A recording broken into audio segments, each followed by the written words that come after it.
The following is a special presentation of Tony Kurre Radio. Keep your mission on your mind and your mind on your mission. This is Mission Minded with Michael Coleman. Welcome once again to a Mission Minded. Keep your mind, your mission on your mind. I'm Tony Kurre along with Michael Coleman. He's the CEO of the Heart of Alabama Food Bank. He is doing a wonderful job down there in Montgomery, Alabama, covering 35 counties in the great state of Alabama. And Michael, we talked about this earlier. This is not just a show about non-for-profits or about feeding America or the wonderful work you do. And we have another show called Bite by Bite for that runs right after this here on TKR, wherever you get your favorite podcast.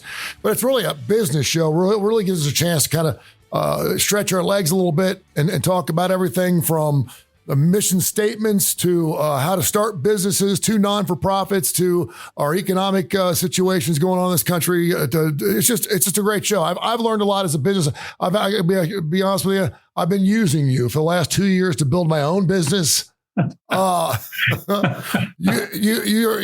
a guy just comes on you're like my therapy for 30 minutes every week. You come in and you get me through some things. So, no, you actually come up with a lot of the topics that we're going to get into, and we'll get into a really cool one today. But how you doing, brother? Everything good? Yeah, I'm doing great. And you're right. We started out as a nonprofit, and we kind of just said, hey, a lot of these things we talk about and that were specific to nonprofit are just, doesn't matter where you're for profit or nonprofit. These principles apply across the board. So we started getting into a lot of the business side of things. And we still will hit on some specific things in the nonprofit space. But yeah, a lot of key things that you and I have had some fantastic conversation about. Let's start right there. So the NCAA is non-for-profit. They're going through this whole antitrust thing right now that's up in New York. I guess Nick Saban was up there on Capitol Hill last week talking about how they're going to try to protect the antitrust laws of the NCAA. And the PGA, for example, is also a non-for-profit. You know, what? The PGA is a non-for-profit? Yeah. When you think about non-for-profits, I think about charities. I think majority of us think about charities. Right. I think about we're raising some type of awareness or advocate for some wonderful cause, and that's certainly true. What separates, say, for an example, just talk about, say, the NCAA or the PGA. Why are they a non-for-profit? And also throw in the fact that what is the difference between? I mean, obviously you have to pay your employees, right?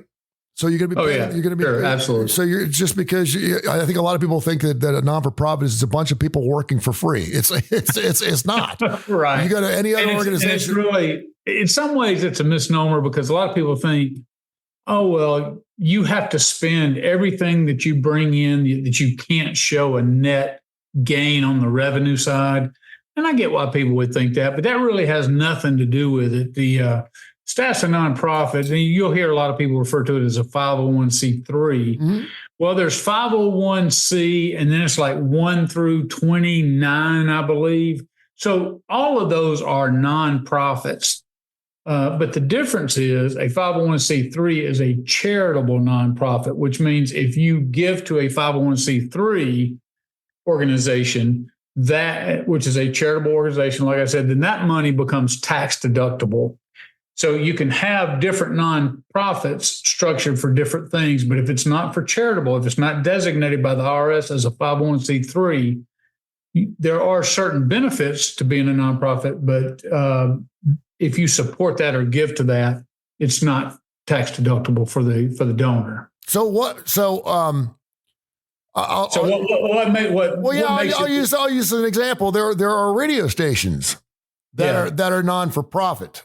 And I think I even had a conversation with you, United Tony Kurre Radio, and something that I am for profit and proud to be so. And I'm thinking to myself, so if you're getting into something and you're always looking for a way to take advantage of the tax system or anything else, and obviously there are a lot of tax breaks that come along with a non-for-profit. Yeah. What's the difference in creating a business that's for-profit and non-for-profit? What's the differences? Because so the easiest way to explain it is all about how it's structured and how it's governed. So if I create an organization, like I created Hope Inspired Ministries, and it was intended to be a nonprofit, but I had to create the entity first. And then after the entity was created, then I had to apply a separate application to the IRS to apply to become a 501c3. But we were an S corp incorporation at the time. And so the difference is, the easiest way to explain it is, if I own a business, you own TKR, the money that comes in, that's yours. You get to choose who to hire, fire, what to do, how much to keep, how much to spend, whatever. A nonprofit can bring money in. You can sell things. You can have excess at the end of the day. As a matter of fact, you hope to have excess at the end of the day, that you're bringing in more revenue than you're spending. The difference is that I, as the CEO, am not the owner of the business. So every 501c3 is governed by a board of directors. And all revenue, let's say I bring in $1 million more than I spend, I can't take that like a bonus and put it in my pocket and take it home like I could if I was CEO. That money has to remain within the organization and for organizational purposes. Now, you still have payroll. We have payroll every 2 weeks that run here at the food bank. We still have utility costs and insurance costs and all kind of things, normal kind of operating stuff that every business has.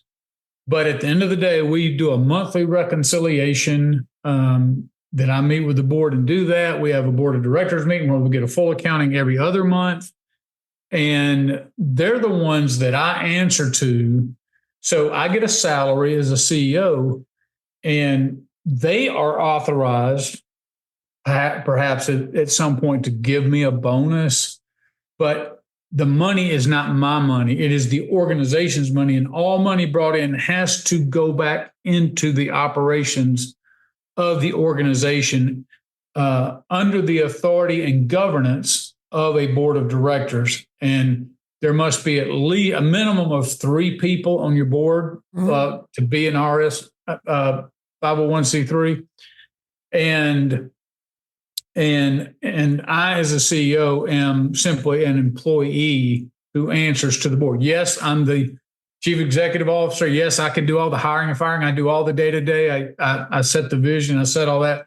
But it's really the board who has to endorse those things and really has the overall financial responsibility to make sure that financial matters are handled correctly, that the nonprofit stays, the operations of the nonprofit stay within the boundaries of the nonprofit. That's all their responsibilities. They hire and fire the leader. The leader then hires and fires the day-to-day, everybody else within the organization. Well, what's your take on individuals? And if you're a board member, you don't get paid, correct? It's typically the case that you do not, although you are not prohibited from getting paid as a board member. And lots of times that's confusing to people, because you'll see these corporations that have board members, and lots of those are paid board members. Yeah. And, I'll give you an example. I know he's passed away. Colin Powell will be one example. So well-respected man, retires out of the military, does government service. People just want his name attached to their business. Mm-hmm. So he might serve on a board of directors of a corporation, which is, again, a different thing, and may get paid easily 6 figures to be on that board, and to handle 4 board meetings a year or whatever it is. Oh. Nonprofits typically, now you have national nonprofits like St. Jude's, Feeding America. You'll have board members all over the country, sometimes even in other countries. Your average nonprofit like us is going to be locally operating in your community, and you're going to have community combination of business people, government people, community people, all who have an interest in making sure that you're moving forward effectively. And so you want to bring in people who have good business acumen, who can help be a great ambassador for what you're doing, who can help fundraise and solicit on your behalf. And so it really, while legally it is, the board is the supervises or oversees the operations of the CEO. you really want to have a great environment, a team environment where you're working hand in hand. I try to do my best to keep my board informed, but also do my best to not unnecessarily put things on them because, look, they have their own jobs. They have their own, they're doing this. They're not receiving compensation. They just do it for the good of this community. And so I try to do everything I can to take burden off of them. But I also have to respect them as my authority, and I'm accountable to them. Speaking of working hand in hand, you wanted to get into networking today. I got a son of mine, first year Clemson, and I said, man, these years are so exciting for you, and you're meeting so many different people from all over the country, and you're all wanting to do different things. And based on what your major is or what your minor is, you're meeting people that are probably going to work with you, or you're going to cross paths with them in the future. And I said, so now's the time to build those relationships, particularly with the smart kids. You know, go hang out with the smart kids at college. Right. My brother-in-law, who is an attorney, a lawyer up in St. Louis, he's a property lawyer, does all kinds of property things, and buys parcels of land for a very successful grocery store up there called Schnucks, and basically does all their lawyering for them. But he's kept in touch with 4 or 5 guys that he went to Southern Illinois and also Vanderbilt with, that he keeps in touch with. These 5 guys, they go on trips to Vegas together. They go on motorcycle trips to Canada together. They go on hunting trips together. They go on 3 or 4 trips, but they all work together. They're all lawyers, and they all have their own little piece of the pie. Okay, I'm going to be the title lawyer. You're going to be the real estate lawyer. And they all work together, and it works really, really well. So once one piece of business gets in the till, all 5 guys are going to have a piece of the pie, right? And it works very, very well. It's a great hit. It's a great tool. It's a great networking tool. And so I keep telling, my son Santo how important it is at this point in his life. You hope to be doing business with people that maybe not in high school, but certainly you went to college with, because you're going to be asked to be on some boards later on in your life. Just talk about how important networking is, and how important it is to be open-minded to learn from other individuals, perhaps, and know a little bit more about the skill than you do. Well, I was first introduced to this. So spent 21 years in the Army, first introduced. The problem is lots of times in the Army, you meet a lot of people, a lot of key people that go on and make general and can really influence your career. But it's difficult because it's difficult to always get stationed with them again and interact with them, and you're kind of communicating. And back in the day, this is, when email was just coming on board. But I really began to see that while you were stationed with somebody, if you were somebody with high rank and could call your own branch and say, hey, I want this captain to do this, or I want this guy to do this, you begin to see the value of having people with authority and power advocating for you. And it just began to open up my eyes a little bit. Well, when I got into the nonprofit space, especially here in Montgomery, now, I was born and raised an hour from here, so I'm familiar with the area, but I really didn't know any of the families here in Montgomery. I really didn't know any of the people. When I went to Birmingham, same kind of thing, didn't know anybody. And so it can be incredibly difficult when you're like, okay, where do I start? But when I started the nonprofit, I was like, I only know a couple of people, but you know what? I'm just going to get out there and begin to start connecting with people. And so really kind of that whole process, because I know there's a lot of people that go, well, I'm an introvert. It's hard for me to talk to people. It's hard for me, the idea of building a network. How in the world, where do I even start from? And so I was like, yeah, that would be something that's worthwhile that you and I could talk about. Just how to begin that process, especially for people who aren't naturally equipped to do it, or don't naturally find themselves in different groups. Well, I would think that an organization, and they don't spend any advertising money with either one of us, but LinkedIn, an organization like a social media organization that is primarily looked upon as more business than fluff, like LinkedIn is. Although I'm hearing from several friends of mine now it's kind of turning into a dating app, which I'm not so sure about. So I don't know if you want to go meet somebody on LinkedIn. I guess you could do. Maybe they think it's linked up in a different type of way. But talk about just because there are different ways, even if you're introverted. You don't have to be so much a people person or shaking hands. You can even be a germaphobe, and maybe if you have a good LinkedIn account, you can network that way as well. Talk about the importance of that. Well, see, I've had a lot of people, and I have mixed emotions about LinkedIn and social media. I do think it has a useful purpose. I probably use it different than most because I think about there's lots of people who reach out to me, and I used to think, oh man, look at this. I'm so popular. Everybody wants to be my friend, not paying attention to what they did. And really what it's just the equivalent of cold calling, Hey, Michael, I see you're doing great things at the Heart of Alabama Food Bank. I really feel like I can help you with this, this, and this. So I turn away now most people who reach out to me. But I still use it because I will run into somebody that's a key person. And I'll give you just a great example. There was a president of a bank where there was a reception being done for Leadership Montgomery. We had an employee going to Leadership Montgomery. And so I went to the bank to celebrate that. Well, I looked across the room and there was this bank president that I had heard about that I had never met before. So I was just like, hey, I'm going to go. So I go over there. He's talking to two people. I just stand beside him and he looks over and he sees me and I'm trying not to interrupt him. And, I'm trying to wait my turn.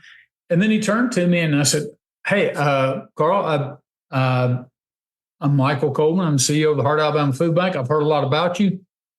And we're doing some banking here as well, but I'm here and I saw you and I've just heard great things and I just have never, introduced myself to you and I just want to do so. Well, he said, well, I've seen you on TV here locally and, so we got to strike up a little bit of a conversation. And what I did was I came back to the next day, I came back to the office and I was on LinkedIn. I was like, I looked him up, boom, there was. And what that did was that reinforced, okay, we've met now. He knows who I am, reinforced. And then he accepted my invite. So I kind of use it like that because now I can tap in. If I didn't have his contact information, I can download that kind of stuff on LinkedIn. I can get information that I need. But the reality is at some point in time, you're not going to be able to build a strong network without the face-to-face or without the in-person. I can, sometimes I've gotten on Zoom calls and then I know somebody, but until you break bread with somebody, until you sit down with a cup of coffee, until you swap a few stories with each other, there's just something about that dynamic that starts to build a bond. And I get it that introverts, it's like so painful sometimes for them to do it, but it's so valuable.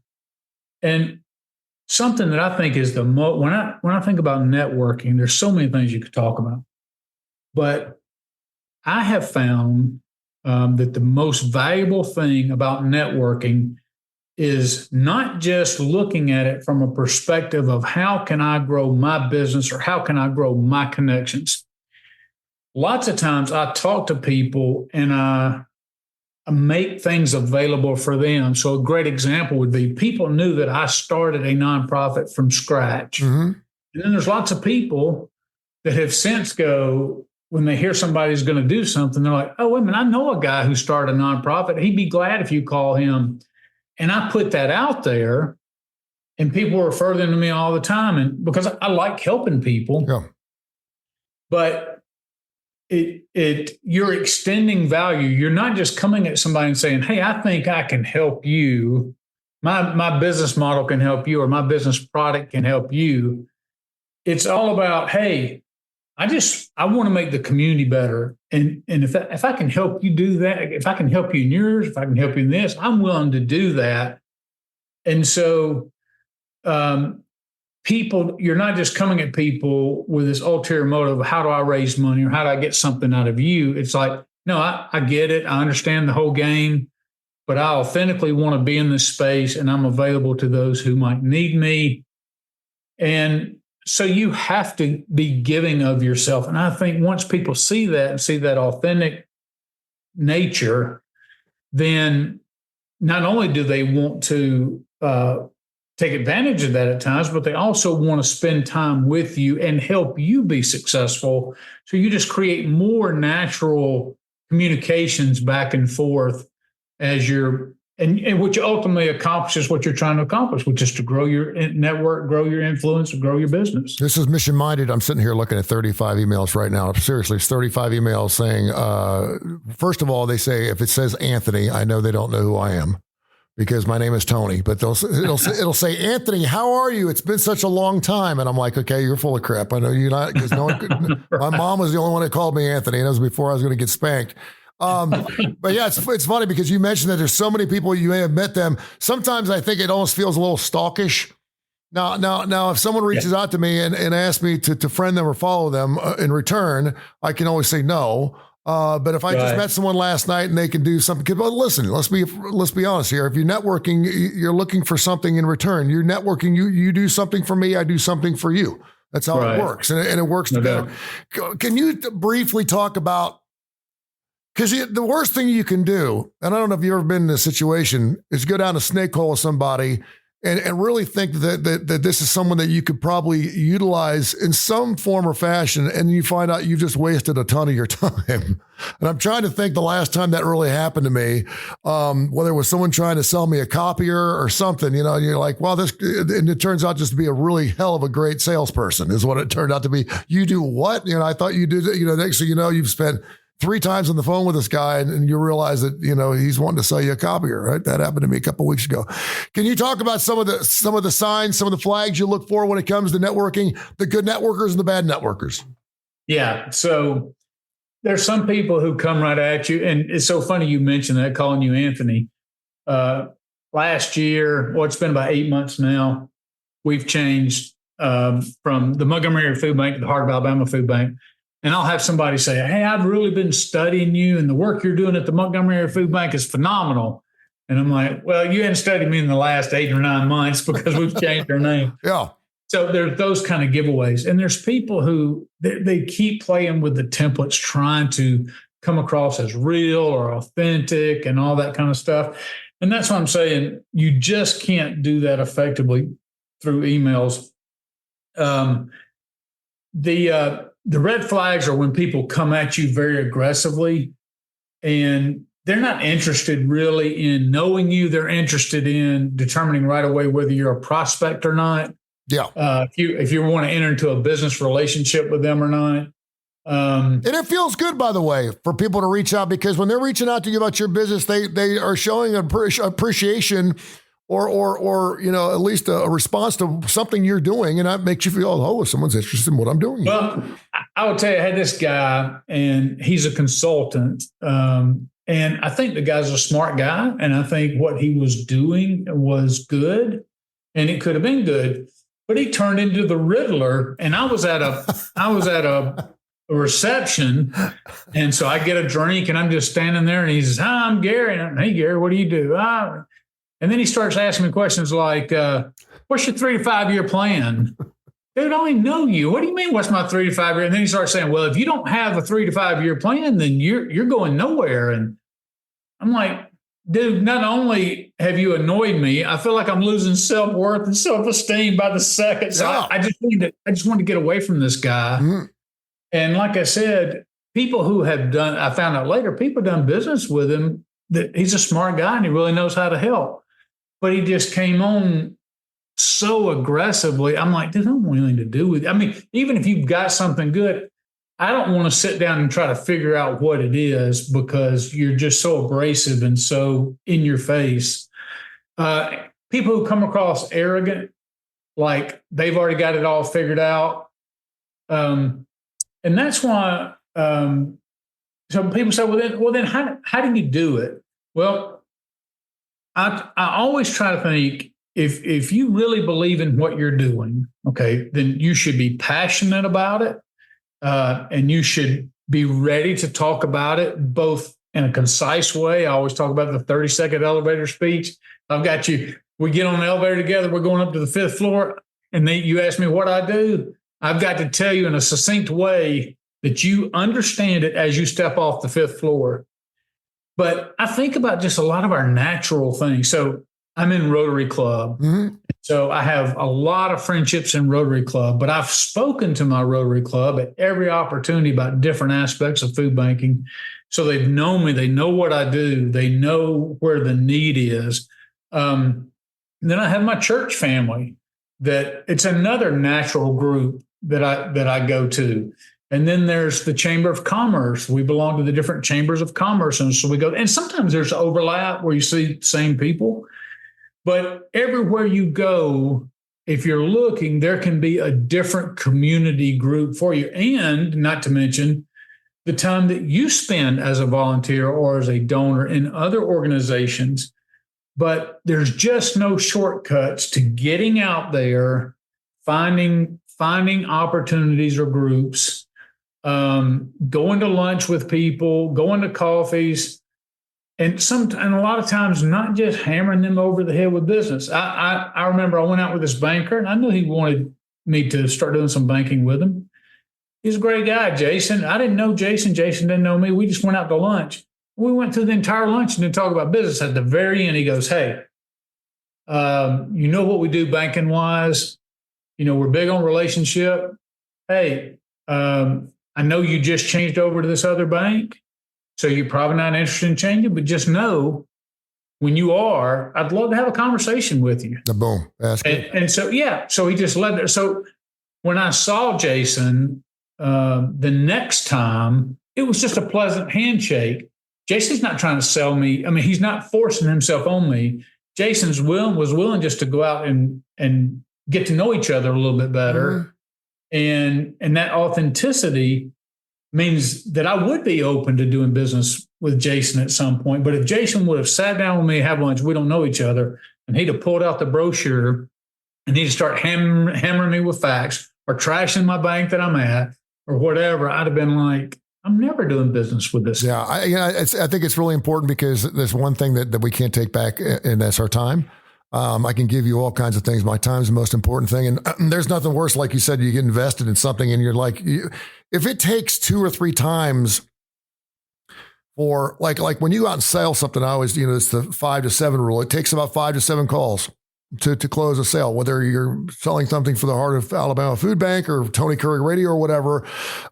It usually takes 5 to 7 times, whether sitting down or talking on the phone or running them into the store or whatever. And you want to make sure that you're not wasting your time. And I think there's a couple of things that as a business owner, I've been approached by a lot of things that I've never been approached before that make me feel good as a business owner. I think my business must be doing pretty well because I got a lot of people asking me about this.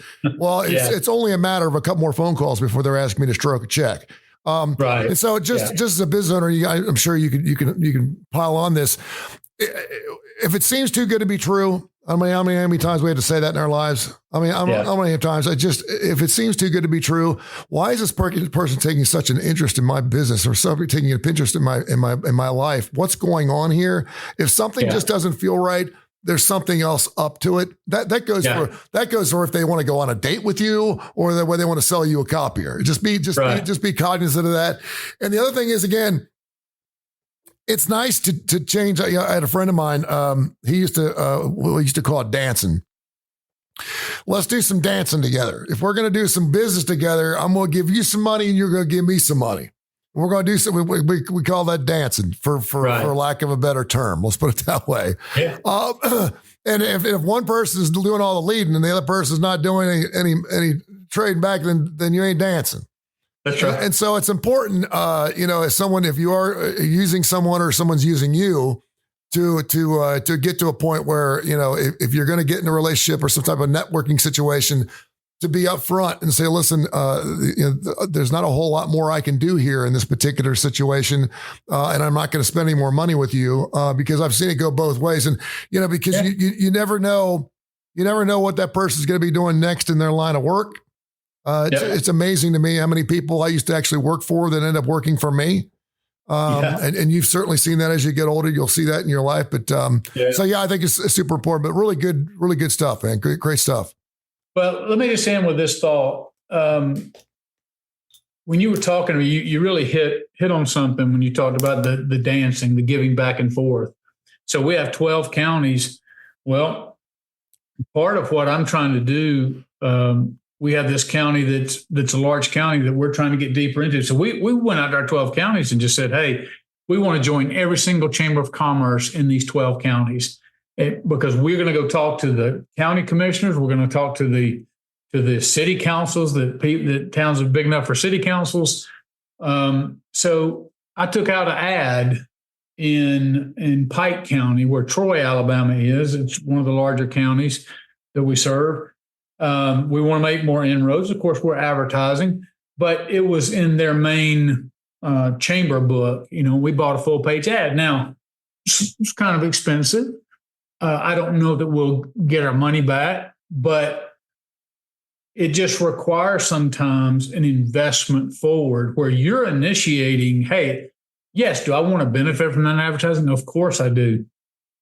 But now it shows that you're willing to support their efforts to have a better Troy, even though we're in Montgomery.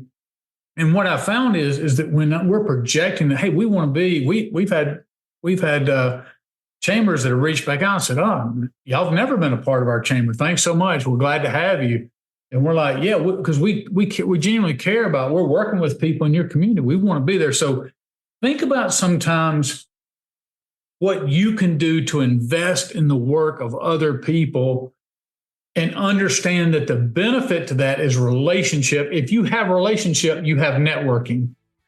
If you don't have a relationship, your networking can be very superficial, and people will tend to only look at you as a potential source of revenue. I would rather them look at me as somebody who genuinely cares about our community, wants to do the right thing, is willing to help in any way I can, but also understands that other person is part of that equation and they have things to give as well. I found that that's the healthiest and longest lasting relationships that you can build in the community. Any questions or responses to what we talked about today here on Mission Minded or any other show? All of our shows are available on every major industry when it comes down to our podcasting. Of course, you can watch right here on the Tony Curre YouTube channel. Mission Minded, info at TonyCurreRadio.net, info at TonyCurreRadio.net. Till next week, my friend, thank you. Enjoy as always. This has been a special presentation of Tony Curre Radio.